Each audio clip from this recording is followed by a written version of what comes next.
So, what does a country do to lower its birth rates? Let's just remove all the atrocities, right? We're not going to like force sterilization. We're not going to put birth control in the water and make people buy the antidote. We're not going to like lock up people's genitals.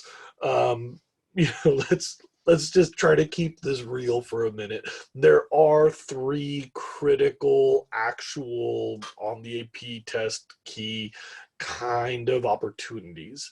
You can lower the age of first childbearing, you can make birth control more accessible, and you can use national programs that encourage small family sizes. None of these are coercive, people still get their choices, but there's things that you can manage at the government level without violating human rights that do help lower birth rates. So, the idea of lowering, sorry, that should say raising, you have to raise the age of first childbearing. Forgive my typo on the screen.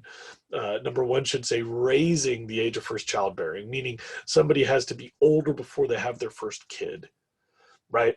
Because like if you play less games, you're going to lose less games. Like if someone isn't having sex for those first 5 or 6 years, or if they're not breeding during those first 5 or 6 years, then hopefully the remaining years are not going to be the most fertile, so they'll have a lot less kids. Like menopause still comes when it's going to come, so if you can just stop those first few years, and how do you stop a woman from breeding when she's 13 or 14? It's not a mystery. Like my daughter's not in a hurry to have any kids. She's busy doing middle school or junior high or whatever. And so these are like natural things when you develop an economy, that women have opportunities other than to breed. And so a lot of times they don't breed if they just have other opportunities. This isn't rocket science. You just kind of offer them other things. Now, when we talk about birth control, this is not as simple as you think. Like getting birth control through Santa Barbara is not that simple, but it's way simpler than getting birth control through the Southern Sudan.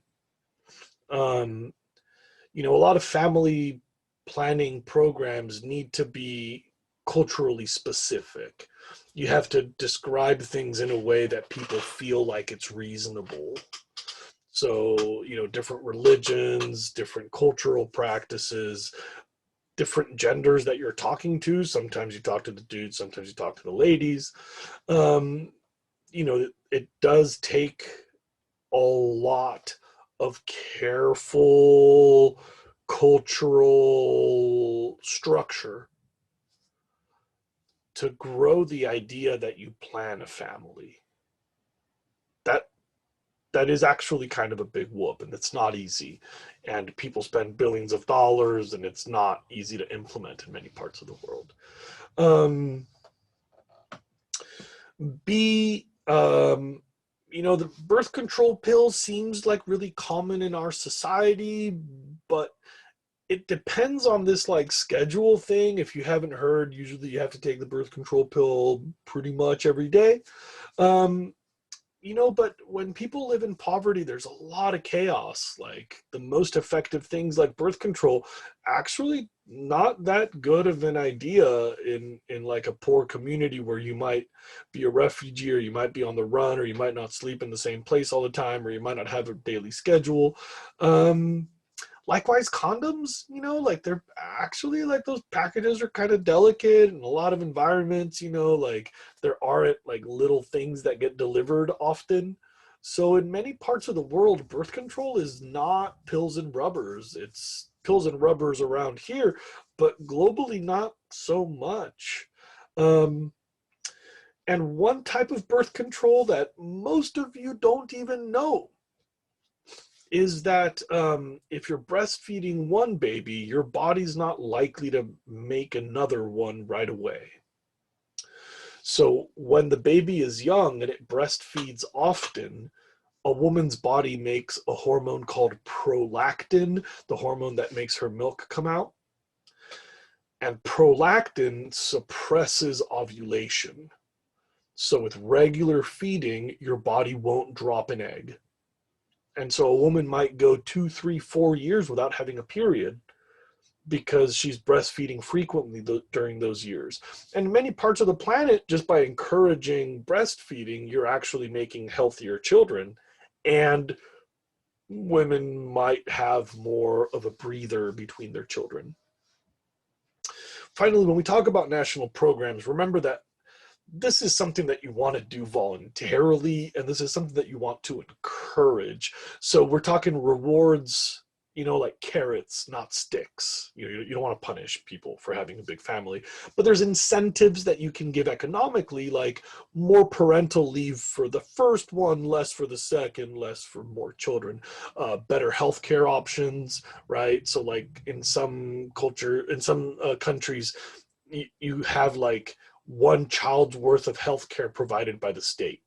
So then if you have a second kid, like, now it's down to 50% because your other kid gets the other 50%, more access to higher education, lower tax brackets. Remember, the idea here is to like reward small families, and you celebrate small families. And like, all right, yeah, you chose to have a bigger family, that's fine, but that's kind of on you now. You're responsible for that extra social cost. Remember the thing with Iran too, like sometimes you can get the religious leadership involved, and if you do, that can be really powerful. One thing that's like, I had a student say that I was a feminazi. You review me at the end of the year, and I had this student once say that I'm a feminazi, and I think he meant it as an insult to suggest that I'm a feminist, and I was like, okay. Like, it was a pretty weird conversation that he and I had. I guess it wasn't a woman who said that.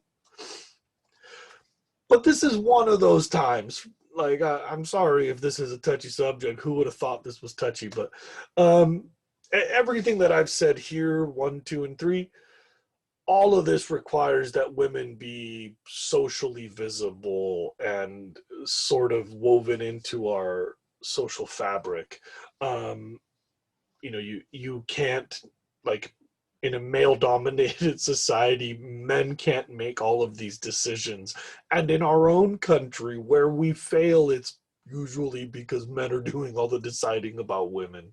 At least in these particular issues where we fail, it's when we don't include women. And so it should go without saying that if we're talking about reproductive issues and we're talking about birth rates, we need to have an equal society where women have access to education, to business opportunity, to wealth, where women have access to power and to representation. I'm always nervous when I say this now, as if that were like an inflammatory idea, but I don't know. Hopefully we're all okay talking about that.